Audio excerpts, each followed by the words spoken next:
A lot of players in lower ranks and even higher ranks don't know how to smoke properly. A majority of players think that a controller is just a player who places smokes, but that is far from the truth. A good smokes player is often the decider on which team wins and which team doesn't. I'm an Immortal 3 player with over 2,000 hours in Valorant, and I've coached over tens of students, and if you're struggling with getting value out of smokes, then this video is definitely for you. Let's start here with what the role is actually about, because most people get it wrong. A controller is not just a person who smokes. That's like saying a duelist is a person who shoots, and while it's true, it just misses the point entirely. Controller is the role that decides where the fight happens. You control what your enemies see, you control timing, and you control the tempo of the game.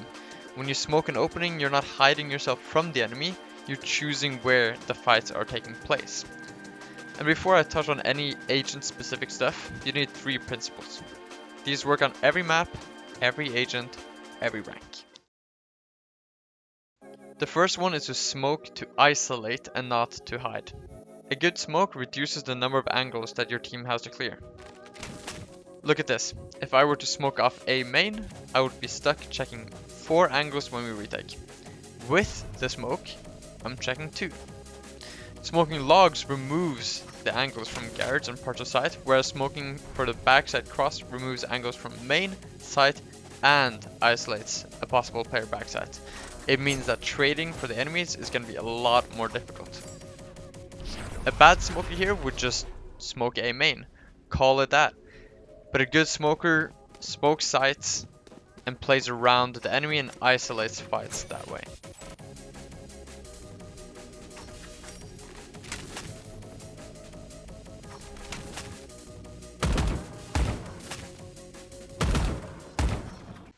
The second principle is that timing beats placement. A perfect smoke 3 seconds late is worthless, and an okay smoke in the right moment can win the round. This is the most common mistake that I see in low ranks, and the smoke is technically in the right space in this scenario, but it landed after the duelist already took the fight and the enemies are already on site. So that smoke did nothing. In this scenario, it's the same place, same map, same game, same smoke, just a few seconds earlier. And here, sure, there are some players that get into sight, but majority of the players get cleared out, and the enemies are forced to stay inside the smoke, and that delays the push and gets the team time to rotate in. If you're playing attack, it's slightly different. I would recommend practicing just saying 3-2-1 smoking every time you're about to throw a smoke, so that the team knows the timing and that you just communicate clearly when you're throwing the smokes.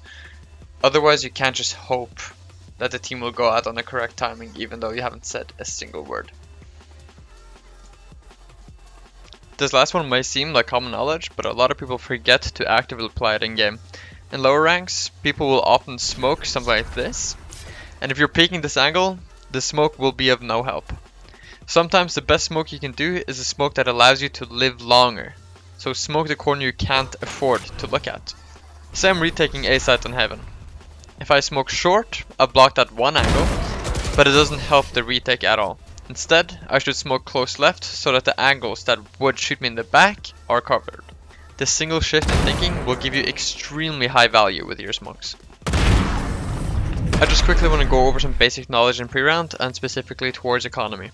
If the enemies have a force buy, then your smokes have increased value because they have low utility and will not have the right abilities to execute and clear every single smoke. In these cases, I tend to smoke more aggressively. That could, for example, be a smoking window on defense haven, could be smoking bricks on attack, or close to C main again on defense.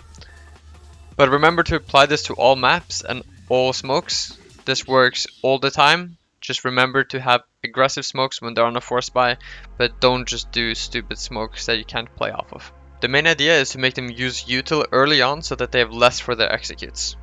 In regular buy rounds, treat the smokes as normal. Regular smokes, and remember to play retake in a lot of situations.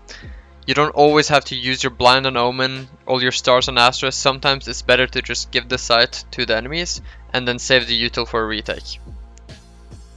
Omen is by far the best smoker in the game. He has the strongest blind that can be used universally and the most versatile smokes of all controllers. There aren't many agent specific tips I can give except learning how to use the gravity to your advantage with your smokes. It can give you a temporary one-way that is extremely strong for dealing with ops and gathering info. Bozo is also a player that often uses Omen to give weird head angle smokes. These are extremely situational but can win rounds, but I do not recommend learning these as you won't get much practical use from them in your games. Brimstone is the most controller looking controller in the game. With him it's extremely important that you do not waste his smokes, because unlike the other ones, he doesn't recharge the smokes. The most important thing is to note that Brimstone smokes last the longest out of all, and that's exactly why you need to be careful about where you place your smokes. Astro has the highest skill ceiling of all smokes. You can mix fake smokes with real smokes, pulls, stunts, and the wall to affect the game. If you choose to play Astro, it's important that you understand that it's difficult to get value out of your util unless your team listens to some degree. It's also worth mentioning that Astro has the largest smokes in the game aside from Harbor Cove and Viper Orb, and is almost exclusively played on Pearl, Breeze and Abyss due to the larger choke points. Clove is your duelist smoker. Extremely simple smokes, no real skill required aside from basic smoke knowledge, and you can honestly just play her if you want to depend on your mechanics, or if you're more of a duelist player just trying to play smokes. She does have death smokes, but these only last a few seconds. I unfortunately won't go over Viper, Harbor or Mix in this video. Viper and Harbor will likely be in another video, and Mix is just as simple as Clove and doesn't really need an introduction. Anyways, I hope you enjoyed the video and learned something. Remember that I stream almost daily on Twitch and I have a Discord with over 200 members if you ever need help. I also offer coaching, so you can just hop by and check it out. If you need help with building fundamentals, I also have a video linked on screen that should help any player.